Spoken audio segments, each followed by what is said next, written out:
Agora na Band News FM, Economia pra você, com Juliana Rosa.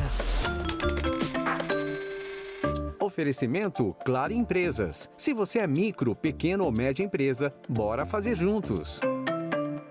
O desemprego no Brasil está no menor patamar da história. Recorde renovado na semana passada na divulgação da última pesquisa do IBGE, referente a agosto. O que explica um mercado de trabalho tão aquecido, mesmo com a taxa de juros no maior patamar em quase 20 anos? E por que muita gente não sente essa melhora de emprego? Esse é o tema do Economia para você, na Band News e Band TV e na rádio Band News FM. Seja muito bem-vinda, muito bem-vindo. Meu convidado é o especialista no assunto, Rodolfo Tobler, economista da Fundação Getúlio Vargas. Rodolfo, seja muito bem-vindo aqui ao programa. Obrigada por ter vindo. Eu que agradeço o convite, para mim é um prazer. Rodolfo, a gente tem conversado muito sobre isso, né? Te ligo bastante para a gente entender esse fenômeno que é uma taxa de desemprego muito abaixo do que historicamente a gente teve no Brasil. Antes da pandemia se falava em 10%, né, de taxa de desemprego, agora 5,6%. Ouço falar aí de muitas explicações, né? Eu sei que você se debruça muito aí sobre esse assunto tecnologia, enfim, outras questões de reforma trabalhista, né? Queria que você pudesse, para começar, contar um pouco para a gente que questões principais estão por trás dessa redução tão grande aí da taxa de desemprego no Brasil. Acho que assim, a gente tem visto uma taxa de desemprego realmente surpreendendo positivamente, né? Acho que até mais do que se esperava, a taxa de desemprego chegou realmente em patamares muito baixos. Quando a gente olha a série histórica, que começou em 2012, a gente está no mínimo, mas até quando a gente faz algum exercício com dados para tentar chegar até a década de 90, também é uma série histórica, um dado que está ali realmente muito próximo do mínimo histórico, se não é o mínimo histórico. Então, a gente tem visto o mercado de trabalho muito aquecido. Eu acho que tem dois grandes efeitos que a gente pode separar, em efeitos estruturais do mercado de trabalho e efeitos conjunturais. Nos efeitos conjunturais, eu acho que está bem claro que a gente também tem tido dados surpreendentes da atividade econômica, do PIB. A gente ficou aí 3 anos subindo, né? 3 anos crescendo mais de 3% no PIB, então é natural que o mercado de trabalho acompanhe esse ritmo também, né? O principal motor do mercado de trabalho é a atividade econômica, então uma economia girando num ritmo forte, o mercado de trabalho também gira num ritmo forte, mas acho que esses dados indo um pouco além, né? Indo um pouco mais para uma taxa de desemprego mais baixa, tem também efeitos de questões estruturais. Então, a gente teve nos últimos anos questões de reforma trabalhista, que ajudou a flexibilizar essas relações de trabalho entre o trabalhador e também o empregador. Então, isso fez com que também abrisse algum caminho para que as pessoas entrassem de maneira um pouco mais simples no mercado de trabalho. Muita gente não entende muito o efeito da reforma trabalhista, né? Mas eu sei que caíram muito, por exemplo, as brigas judiciais, né? E pessoas que têm trabalho só fim de semana, né? O chamado intermitente, não podiam ter carteira assinada e passaram a poder. Então, teve realmente um efeito importante, né? Teve um efeito, às vezes é muito difícil quantificar perfeitamente qual foi o ganho da reforma trabalhista, porque foi num momento conturbado também da economia brasileira, a gente estava saindo de uma recessão, tinham diversas reformas acontecendo ao mesmo tempo também, mas tem esse efeito claro, assim, a gente tem estudos que mostram que essa redução até do custo da operação, né, da Justiça do Trabalho, porque se reduziu muito o número de litígios, né? Então você conseguiu reduzir esse número de litígios, trouxe uma maior eficiência para essas questões trabalhistas e também você trouxe uma certa formalização desses trabalhos que eram de menor carga de trabalho. Então, todos esses trabalhos intermitentes, que eram um pouco marginalizados, né, você não conseguia acompanhar tanto, essa reforma trabalhista trouxe uma lupa para isso, conseguiu realmente trazer mais informações sobre isso. Mas também nesses efeitos estruturais, né, o que a gente tem visto muito, tem a questão da digitalização da economia. A gente passa por uma transformação digital que é muito clara, né? A economia brasileira, não só brasileira, o mundo como um todo está mais conectado, está mais digital. Então, a gente tem esse efeito dos trabalhos por aplicativo, que também chegaram mais ou menos nesse período da reforma trabalhista. E foram um ganho muito grande, né? A gente vê a quantidade de pessoas que hoje trabalham por aplicativos, seja de transporte, seja de serviços de entrega, enfim, e diversos outros serviços, mas também até essa conectividade. Então, hoje você tem uma redução da barreira de entrada, né? Hoje, para você ter um comércio, você não precisa alugar uma loja, você não precisa ter todo um custo operacional, você pode fazer isso online, divulgar em redes sociais, divulgar em aplicativos e conseguir, muitas vezes, vender para todo o país, o que antes era muito limitado. Então, a gente teve também algumas mudanças estruturais que ajudam a explicar essa redução além do esperado, né, da taxa de desemprego, porque a gente tenha chegado a níveis realmente muito baixos em termos históricos. e que não tenha gerado uma inflação. Porque o grande ponto de uma taxa de desemprego muito baixa é que a gente fica alerta, assim, se superaquecer, né, se o mercado de trabalho ficar superaquecido, a gente tem o risco da inflação de longo prazo.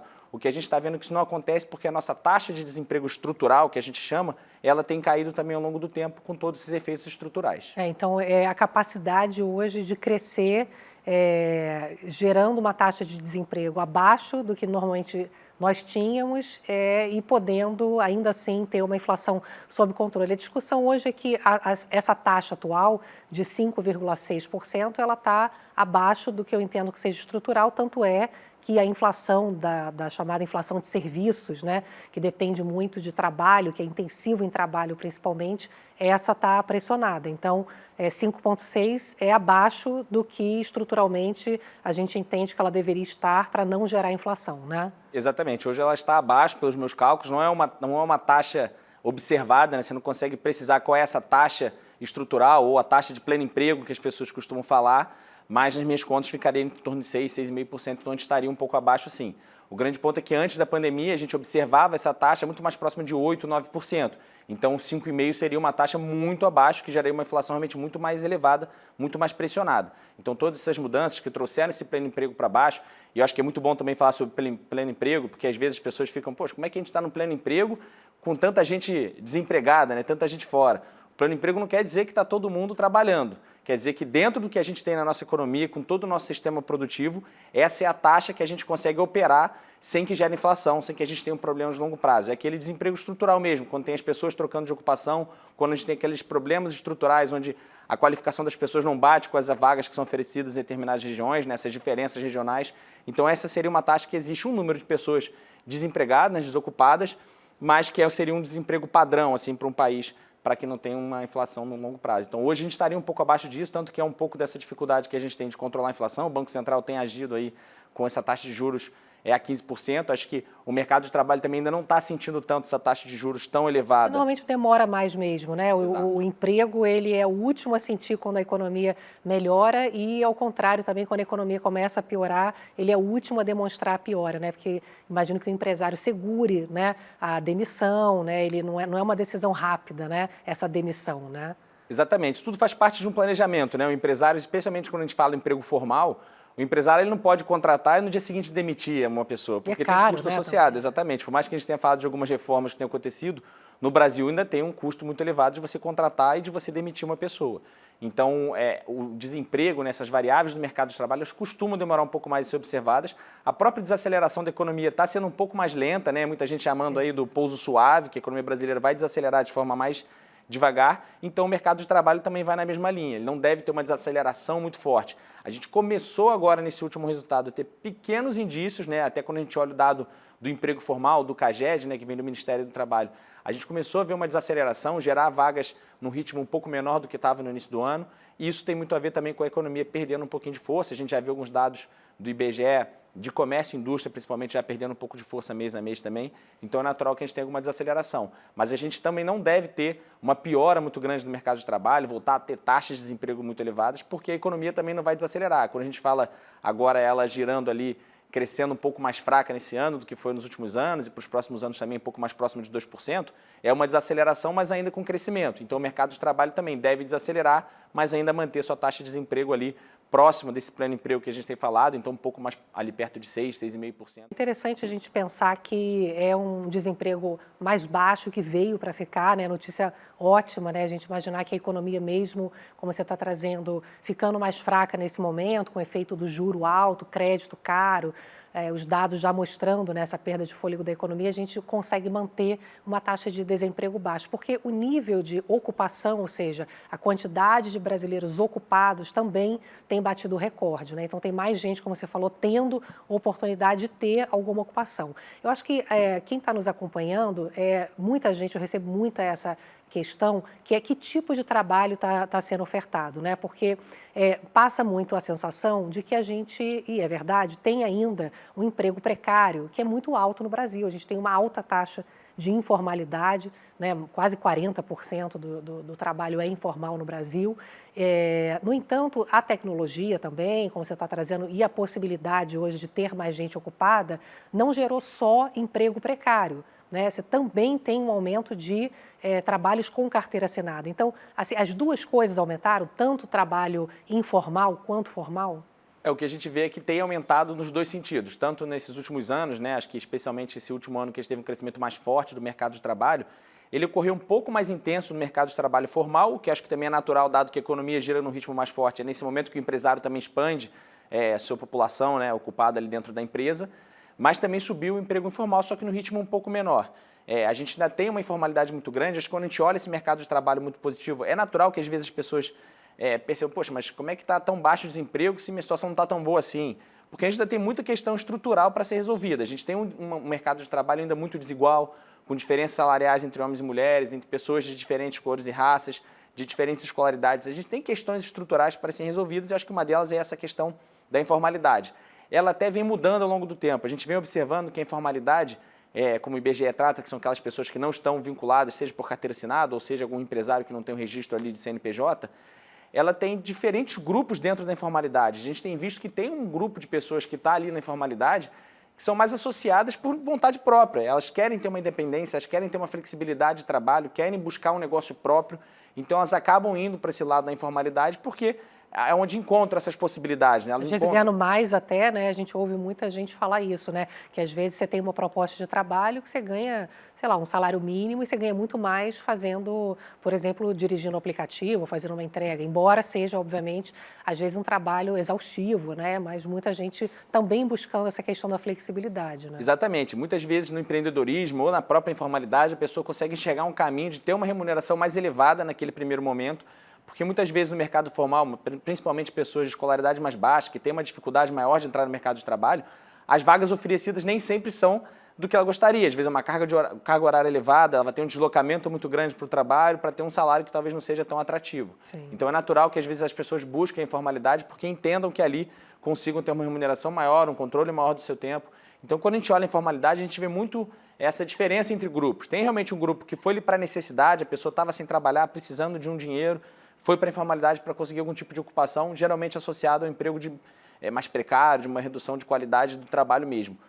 Mas tem um grupo também que foi para a informalidade porque encontra ali uma ocupação, acha que realmente ele consegue ganhar mais, tem sua flexibilidade, tem de fato o comando ali do seu trabalho e não tem uma questão tão precária assim. Às vezes foi só uma escolha realmente de vida para poder ter um trabalho onde ela não dependa tanto de uma carga horária elevada e que também não fique ali tendo um dia a dia tão engessado, perdendo horas de trânsito e tudo mais. Foi realmente uma escolha da pessoa. Então, tem esses diferentes grupos, né? A gente tem acompanhado que tem realmente mudado bastante esse perfil do trabalhador informal.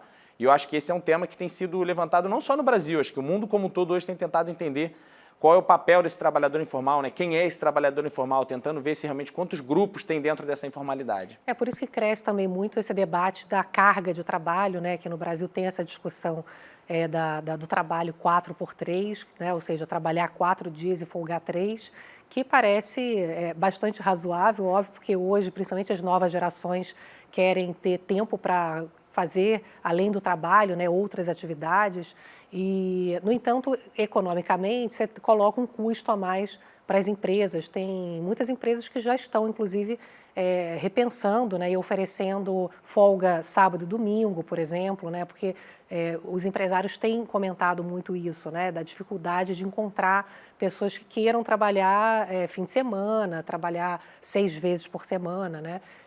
O quanto que isso você acha que dá para acomodar, porque você imagina que a empresa vai ter que contratar mais gente, né, para poder fazer uma carga menor e não repassar para preço, né? Será que o ganho tecnológico, ela consegue reduzir custo a partir daí? Como é que está esse conflito hoje, que é isso, né? Para você conseguir um trabalhador hoje, você tem que oferecer condições melhores, né?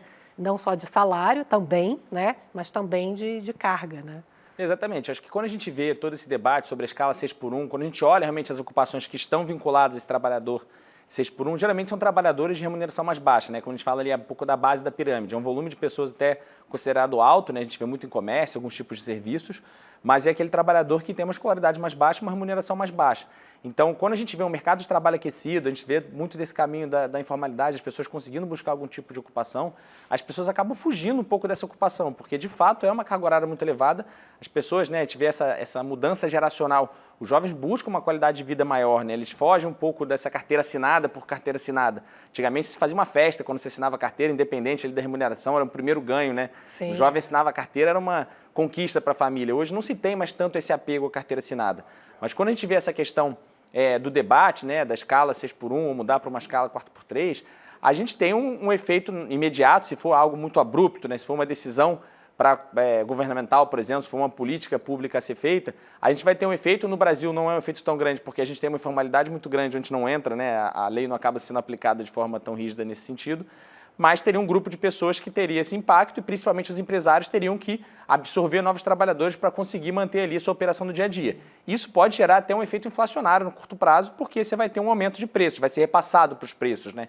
Uma saída para isso, de fato, é tentar buscar saídas tecnológicas, para que você consiga aumentar a produtividade da sua empresa sem que você tenha que aumentar muito a carga horária. Então, você reduziria a carga horária e aquela diferença seria absorvida pela tecnologia. Só que isso não é do dia para a noite. Então, acho que esse até tem sido um movimento que tem acontecido, mas vai ser um pouco mais devagar, né? Não vai ser algo tão rápido. A gente já tem visto algumas, por exemplo, supermercados, acho que é um setor bem claro disso, né? Do quanto se reduz hoje em dia os caixas por caixas automáticos. Então, você pode tentar reduzir a escala desses trabalhadores de caixa, fazer um rodízio um pouco maior, porque você acaba tendo também caixa automático. E aí é a tecnologia, né, contribuindo para essa mudança. Né? Exatamente. Você vê muita gente hoje em dia mais velha até em caixa de supermercado. Você vê que os jovens não estão querendo mais esse tipo de trabalho, né? Exatamente. A gente acaba vendo uma volta até aquelas pessoas que têm idade um pouco mais avançada, também pela questão da reforma da Previdência, que agora a gente tem uma idade mais elevada para se aposentar, então mais gente participando desse mercado de trabalho por mais tempo.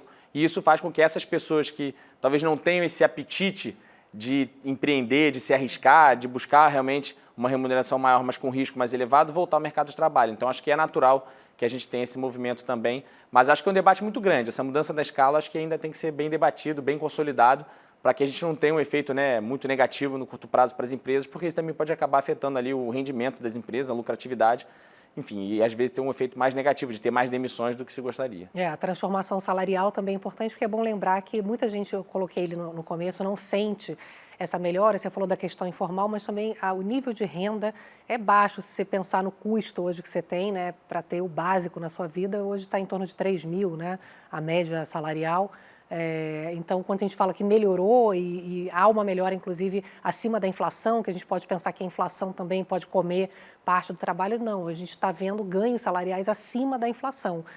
No entanto, o sentimento é que a condição de vida ainda é dura, porque né? É isso, a renda é baixa. Até que suba, faz parte dessas transformações que você está trazendo, mas também toda a questão de produtividade, educação. Então, é um processo ainda que a gente precisa fazer, né, trilhar, né, para ter um salário mais alto, né? Exatamente. Acho que o grande desafio do Brasil hoje é a questão da produtividade, né? A gente tem dados lá no Observatório da Produtividade da FGV que mostram que, de fato, a nossa produtividade anda um pouco de lado. E produtividade também, para que as pessoas entendam, assim, que às vezes é um tema um pouco delicado, não quer dizer que as pessoas são preguiçosas quando a gente fala que a produtividade não está subindo. A gente está falando que a estrutura produtiva do Brasil hoje não permite que o mesmo trabalhador aqui gere o mesmo produto, né, gere a mesma renda que um trabalhador, por exemplo, nos Estados Unidos. Ele produz um quarto, né, do trabalhador americano. Exato. Não quer dizer que as pessoas aqui são mais preguiçosas ou que têm realmente menos potencial do que o trabalhador americano.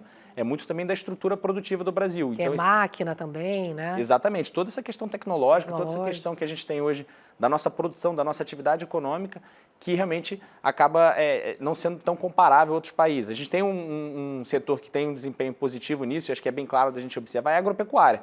Ela realmente tem um peso um pouco menor no PIB do Brasil, mas tem crescido nos últimos anos e a gente tem visto com grande ganho de produtividade. Tem se conseguido ter mais safras sem que a gente tenha um peso muito grande ali também no custo, né? As empresas, né?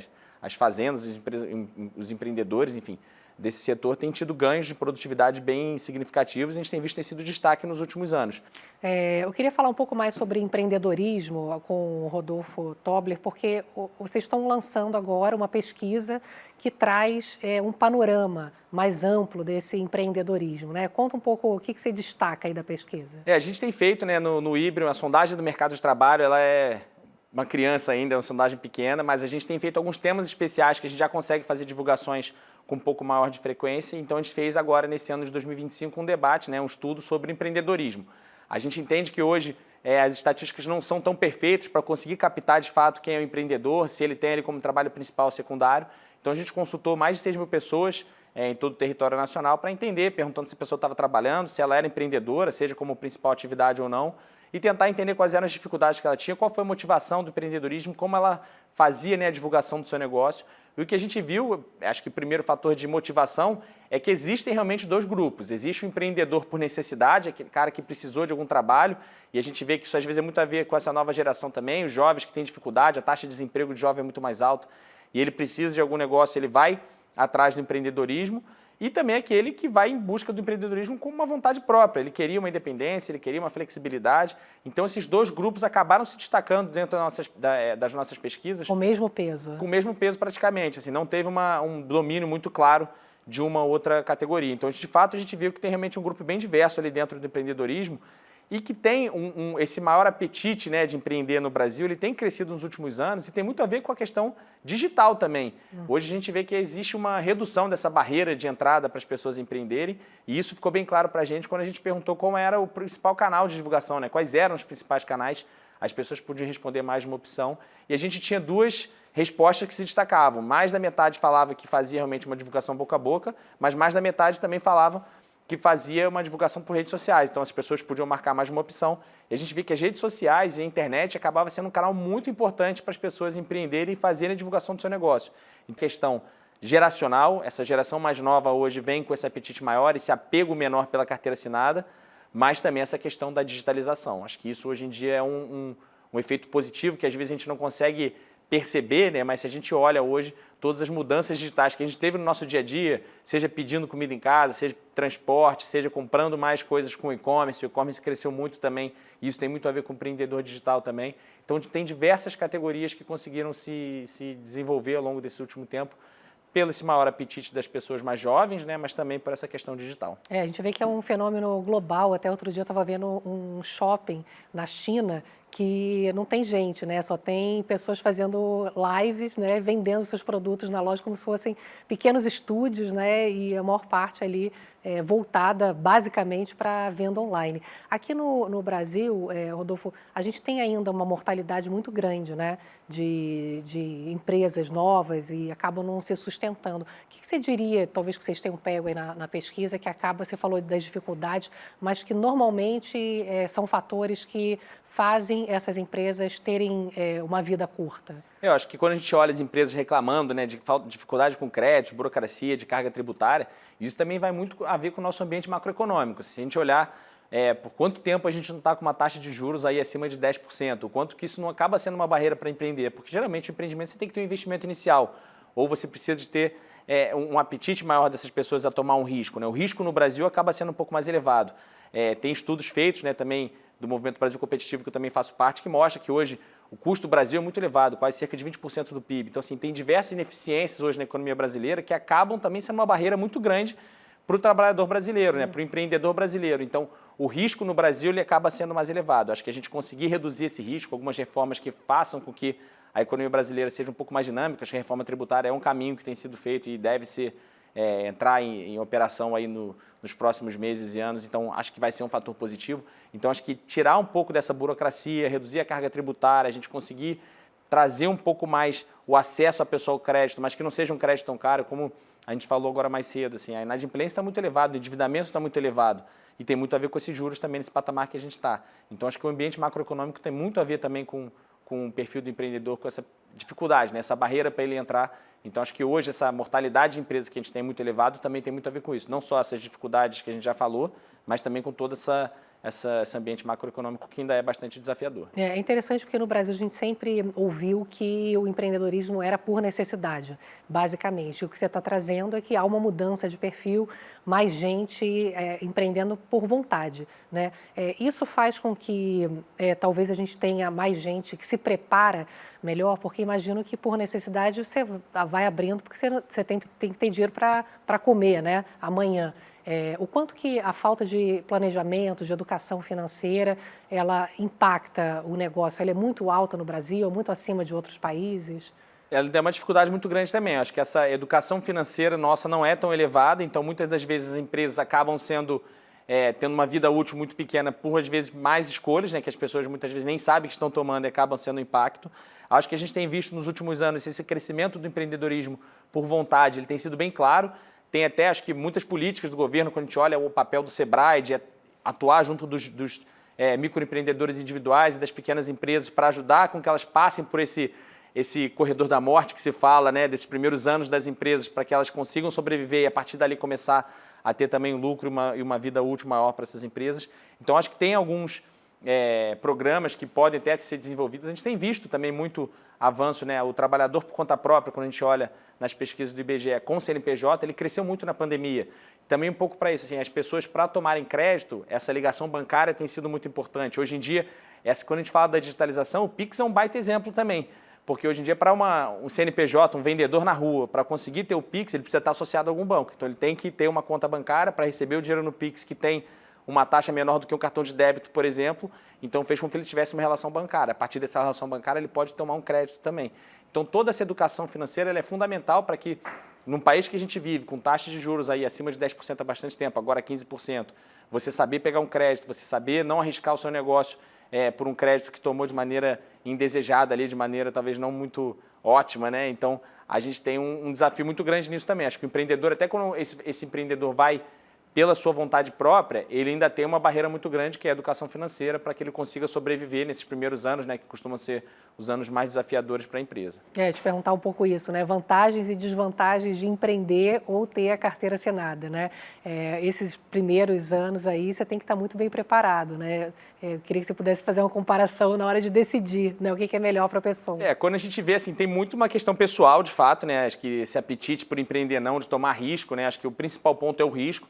O trabalhador de carteira assinada, muitas vezes você tem um risco um pouco menor, um trabalho um pouco mais estável, com um rendimento ali mais previsível, né? Você sabe quanto que você vai ganhar, mas muitas vezes acaba sendo um teto mais baixo, né? A pessoa sabe que ela vai ter uma dificuldade de progressão de carreira, de mudar talvez uma mobilidade social, né? Mudar de classe social talvez seja mais difícil hoje em dia, principalmente para as pessoas da base ali da pirâmide através do trabalho com carteira assinada, porque acaba não tendo tantas oportunidades, né? Acaba sendo um trabalho um pouco mais burocrático, um trabalho que muitas vezes fica um pouco mais chato, eu diria, até para as pessoas mais jovens, como a gente tem visto. O empreendimento você acaba tendo uma possibilidade maior, só que com risco mais elevado.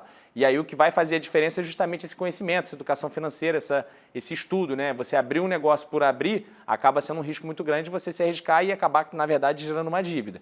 Mas se a pessoa se prepara, ela consegue, de fato, analisar quais são as opções de negócio, porque, de fato, esse mundo novo que a gente vive hoje tem diversas novos negócios acontecendo que fazem com que a pessoa possa atuar. Então, ela se preparar um pouco, saber realmente qual o mercado que ela está entrando, quais são as possibilidades que ela tem, conseguir, de fato, ver o investimento necessário, tomar o crédito quando necessário apenas também, não se endividar, ter realmente uma saúde financeira um pouco melhor, acaba sendo uma vantagem no sentido de conseguir ter um rendimento mais alto, de ter realmente possibilidades. Mas quando a gente olha, por exemplo, também de longo prazo, o empreendedor muitas vezes não tem aquele benefício social que é a aposentadoria. Então, assim, essa mudança geracional também tem isso, né? Antigamente a gente tinha uma necessidade de assinar carteira para se aposentar mais rápido, né? Conseguir se aposentar. Hoje não tem essa... Acho que as pessoas olham mais para o presente, não se apegam tanto ao futuro. Mas tem que se preparar, né? Fazer uma reserva. Preparar, exatamente. Mesmo que não esteja ali formalizada, é importante ter alguma reserva de emergência, alguma reserva para o futuro, porque, enfim, essa conta não vai ser paga sozinha, né? No futuro também vai precisar ser feito algum tipo de consumo de alguma poupança que foi feita ao longo da vida. Tá certo. Rodolfo, esse assunto é maravilhoso, instigante, né? Com tantas mudanças tecnológicas, geracionais. Já te convido a voltar, porque tem um monte de questão ainda que vão interessar bastante aí nos próximos tempos, né? Rodolfo Tobler, economista da Fundação Getúlio Vargas, especialista em emprego, trabalho. Muito obrigada por ter vindo aqui ao programa. Eu que agradeço o convite, já até aceitei o próximo também, quando quiser. A gente tem feito alguns estudos lá na Fundação Getúlio Vargas, justamente para tentar ampliar a produção de estatísticas de mercado de trabalho, entender um pouco mais essas novas dinâmicas. Então, para a gente é um prazer estar aqui conversando e falando sobre isso. Combinado já, então. Obrigada. Obrigada a você por estar sempre aqui comigo no Economia para Você. A gente se vê no próximo. Tchau. Você ouviu Economia para Você, na Band News FM. Oferecimento Claro Empresas. Se você é micro, pequeno ou média empresa, bora fazer juntos.